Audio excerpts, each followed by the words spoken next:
মাকে আবাহন করে সে শক্তি সঞ্চয় করতে হবে, কবেই না মহিলাদের জন্য লড়া যাবে। সন্ধি পুজো কিন্তু চামুন্ডার পুজো, সেখানে কিন্তু রক্ত লাগে, কিন্তু এখানে তো কোনো রক্তর গল্প নেই। দক্ষিণান্তের পরে আমাদের যেটা হয় কুমারী পুজো, শুধু কুমারী পুজো নয়, আমাদের বলে কুমারী সদবা। একজন কুমারীকে পুজো করা, একজন সদবাকে পুজো করা। অষ্টমী পুজোর পরে আর একটা মেয়েদের ব্রত আছে, ধুনো পোড়ানো ব্রত, এবং মহিলাদের প্রাধান্য প্রথম থেকেই আছে, কেননা মায়ের যে সংকল্প হবে, যেটা প্রথমে বলেছিলাম, এবং যে দক্ষিণান্ত হবে সেই মহিলাই করবে।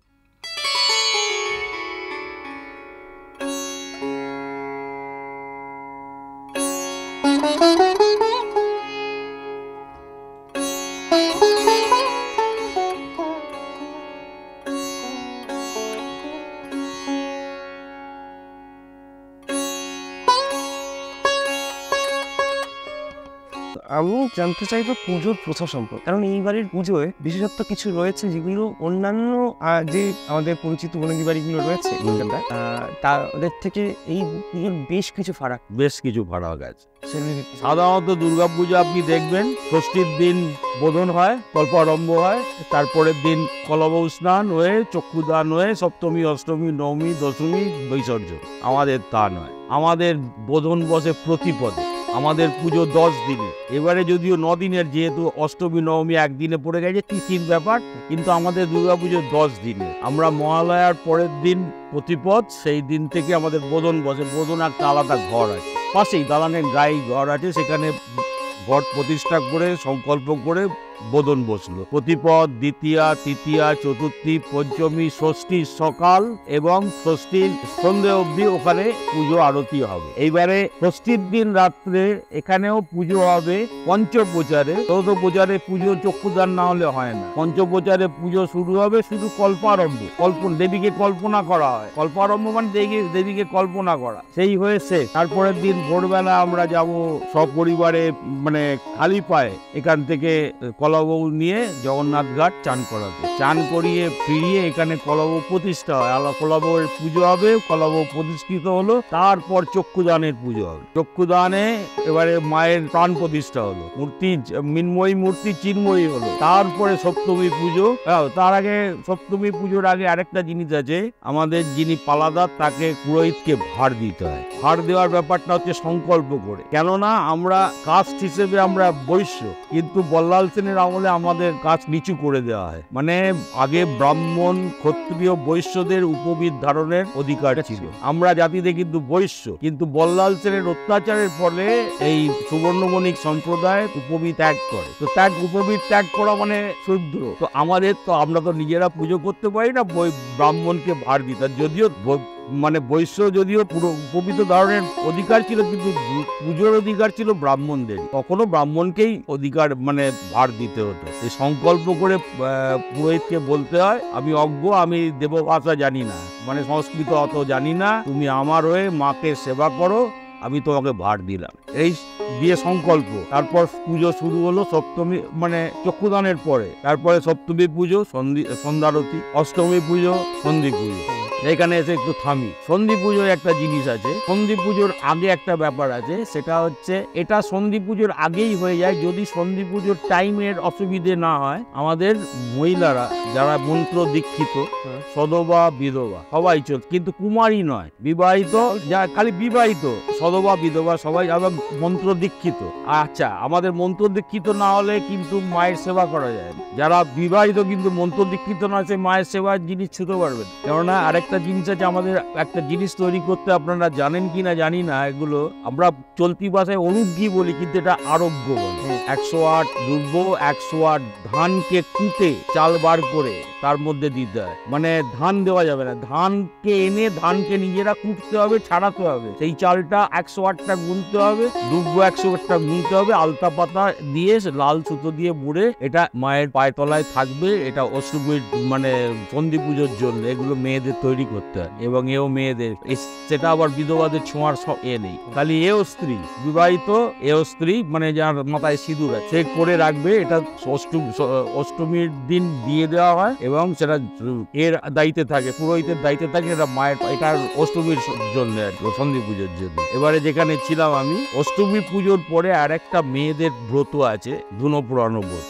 এটা হয় যদি জল বৃষ্টি, আমাদের এখানে আমার জল দাঁড়ানোর গল্প আছে, তো যদি না হয় উঠলেই সেটা হয় সমস্ত, মানে অন্তত শুধু আমাদের বাড়ির স্ত্রীরা বা বিধবারা নয়, এবার আমাদের পিসি মাসি কারোর শাশুড়ি অমুক তমুক সবাই পার্টিসিপেট করতে, সবাই সমস্ত এটা একটা করা একটা, এটা আর কিছু নয়, সংসারের মঙ্গল কামনা যে আমার মা তুমি আমার কাছে এসছো, সবাইকে আশীর্বাদ করো, আমরা সব পরিবারে যেন সবাই সুস্থ থাকি, ভালো থাকি, আবার সামনের বছর তোমার যেন সেবা করার সুযোগ পাই। এই হচ্ছে বক্তব্য, মানে সাত জাস্ট পারিবারিক মঙ্গল কামনা, আর কিছু না। এটা হচ্ছে আপনার ধুলো পোড়ানো ব্রত, এটা আপনার আফটার অষ্টমী পুজো এবং পুষ্পাঞ্জলির পরে। তারপরে আসছে আপনার সন্ধি পুজো। সন্ধি পুজো আমার বাড়িতে একটা দেখার জিনিস, নিস্তব্ধ, এর সবচেয়ে ভালো হয় রাতে বা ভোরে বলে, একটু হাউলিং হয়, যদি বেলার দিকে হয় তখন একটু বেশি লোক হয়ে যায়, হ্যাঁ, এবং সেইখানে এসে আর একবার একটু থামি। সন্ধি পুজো কিন্তু চামুন্ডার পুজো, সেখানে কিন্তু রক্ত লাগে, কিন্তু এখানে তো কোনো রক্তর গল্প নেই,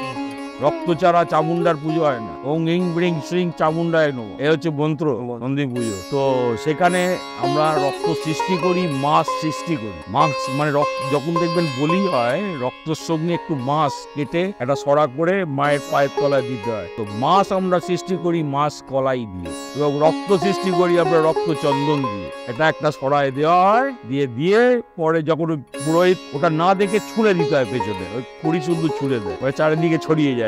এই গেল সন্ধি পুজো। এবার নবমী পুজোর পর, নবমীতে কিন্তু পুজো শেষ, জানবেন দশমীর শিকড় ছেঁড়াটা পুজো শেষ নয়, নবমীর শেষে পুজো শেষ। এবং দক্ষিণান্ত, এই যে সংকল্প করেছিল পালাদার, এবারে আবার বসতে হয় পালাদারকে থ্যাঙ্কস গিভিং টু পুরোহিত, তুমি আমার জন্য অনেক করেছো, আমার জন্য আমার হয়ে মায়ের সেবা করেছো, এবারে তোমাকে ধন্যবাদ জ্ঞাপন, এবং থেকে দক্ষিণা দিত একটা গিনি, হাফ গিনি দিয়ে দক্ষিণান্ত করতে হয়। এটাই হচ্ছে নিয়ম। দক্ষিণান্তে পূজা সমাপন বলে। হলো দক্ষিণান্তের পরে আমাদের যেটা হয় কুমারী পুজো। শুধু কুমারী পুজো নয়, আমাদের বলে কুমারী সদবা, একজন কুমারীকে পুজো করা, একজন সদবাকে পুজো করা, এগুলো তো ডিফারেন্ট। সব জায়গায় দেখবেন কুমারী পুজো হচ্ছে, আমাদের একজন কুমারী থাকবেন, একজন সদবা থাকবেন, তাদেরকে সমস্ত বাড়ির যত স্ত্রী আছে তাদেরকে আলতা পরাবে, তাদেরকে গিফট দেবে, এখানে বসিয়ে তাদেরকে পুজো করা। এইভাবে নবমী শেষ, নবমী সন্ধ্যারতি। এবারে দশমীতে এলো, এবারে আর কিন্তু ষোড়শ প্রচারে পুজো হবে না, পঞ্চপ্রচারে। দশমীর দিন সকালবেলা যে পুজো হবে, পঞ্চপ্রচারে পুজো এবং বিসর্জন এবং সুতো ছেঁড়া, এইভাবে আমাদের পুজো শেষ। আপনারা যখন না তো আমরা সেই দিনই যাই, তখনই যাই না, আমরা দশমীর দিনই পুজো।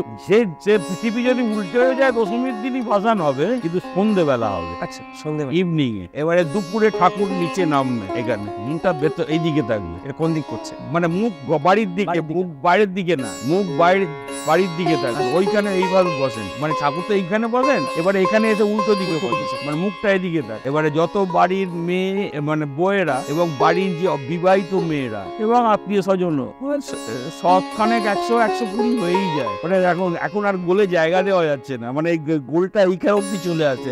এইভাবে বড় নয়, তারপর সিঁদুর খেলা হয়, হওয়ার পরে মাকে আমরা বিসর্জনের জন্য নিয়ে যাই। আর এখন তো আপনাকে বললাম আর কাঁধের ব্যাপার নেই, এখন ট্রলিতে বাইরে নিয়ে গিয়ে ট্রলিতে যায়। এবার আমার জানার ইচ্ছে ছিল এইটা, যে এই যে আপনারা বলছেন যে কোথাও গিয়ে বাড়ির মহিলারা একটা অন্য স্থান পাচ্ছে, এই যে এখানে বলি, এই জায়গাটাই বলি, আমাদের বাড়ির যে পুজো হয় না, যে সংকল্প যিনি করেন, যে মহিলার যে আলাদা, তাই সেই ফ্যামিলির যে জ্যেষ্ঠ মহিলা, তার নামে সংকল্প হয়, পুরুষের নামে সংকল্প মানে প্রথম থেকে নেই। এখানে মহিলাকেই প্রায়োরিটি দেওয়া হয়েছে, কেননা তারাই পুজোর কাজকর্ম বেশি করে। আমরা তো করি, হয়তো করি না তা নয়, কিন্তু মহিলাদের খাটনি প্রচুর, এবং মহিলাদের প্রাধান্য প্রথম থেকেই আছে, কেননা মায়ের যে সংকল্প হবে, যেটা প্রথমে বলেছিলাম, এবং যে দক্ষিণান্ত হবে, সেই মহিলাই মানে যে পালাদারের যে মানে পরিবারের যে জ্যেষ্ঠ মহিলা, তার নামেই সংকল্প হবে, সেই দক্ষিণান্ত করবে। 170 বছরের এই যে পুজোটা, এইখানে থেকে আজকে সমাজে দাঁড়িয়ে 2024 সালে, সেখানে পৃথিবীর কাল, সমাজ কাল সব ঠিক মেয়েদের ওপর অধিকারের জন্য, সেখানে আপনারা এই বাড়ির সদস্য হিসেবে আপনাদের কেমন লাগবে? এই যে আমার তো মনে হচ্ছে, আমি এগুলো লিখেছি ফেসবুকে, অনেকে দুর্গাপুজো নিয়ে আপত্তি আছে, দুর্গাপুজো বন্ধ করে দাও। আমি তো বলছি যে মাকে আবাহন করেই এটার সমাধান করতে হবে, মাকে আবাহন করে একটু শক্তি সঞ্চয় করতে হবে, তবেই না মহিলাদের জন্য লড়া যাবে। এ কি আশ্চর্য! এটা একটা শুনুন, একটা তো রিলিজিয়ান বলে একটা জিনিস আছে। দুর্গাপুজো বছরে একবার আছে, সে যেভাবেই করি আমি দুর্গাপুজো করবো, দুর্গাপুজোয় আবাহন করে মায়ের কাছে সত্যি চাইবো, যাতে এই অমানুষ এই জানোয়ারগুলোকে কিছু মানে এদের কিছু করা যায়। কোভিডের মহামারী থেকে আজকের এই সময় দাঁড়িয়ে কখনো পুজো থামবে না, কোনো দিনই পুজো থামবে না। অনেক কষ্ট। শুনুন, একবার দশমীর দিন, আমার তখন অনেক কম বয়স, আজ থেকে প্রায় 40 বছর আগে হবে, তুমুল ঝড়, এইখানে এতখানি জল, মানে ঠাকুর নিয়ে যাওয়ার নেই, কিন্তু আমরা ওই দশমীর দিন ঠাকুর সেবারে লরি ডেকে সব ছিল, মানে জল তো দাঁড়িয়ে, আর প্রচন্ড ঝড় হচ্ছে তখন ঠনঠনিয়া বিখ্যাত জলের জন্য। মানে সে কি ঝড়, মানে এই সব যে আশেপাশে সব গাছ পড়ে গেছে, সেই ওই আফগানের মতো। আমি তখন স্কুলে, সেই অবস্থায়, কিন্তু সেই দিনই ঠাকুর গেছে, রাখার ব্যাপার নেই আমাদের, যত কষ্টই হোক ঠাকুর গেছে। লোক মারা গেছে বাড়িতে, দশমীর দিন মারা গেছে, আর বডি রইলো, মানে আগে ঠাকুর বেরিয়ে গেল, তারপর বডি গেছে। আমরা এতক্ষণ কথা বলছিলাম দত্তবাড়ির মিলন দত্তের সাথে। ঠাকুর বন্ধ, পুজো বন্ধ হওয়ার কোনো গল্প না। আমরা এতক্ষণ কথা বলছিলাম দত্তবাড়ির সদস্য শ্রী মিলন দত্তের সাথে, তার সাথে আলাপচারিতা আমরা জানতে পারলাম এই ঠনঠনিয়া দত্তবাড়ি সম্পর্কে। অনেক ধন্যবাদ আপনাকে আমাদের সঙ্গে থাকার জন্য। নমস্কার।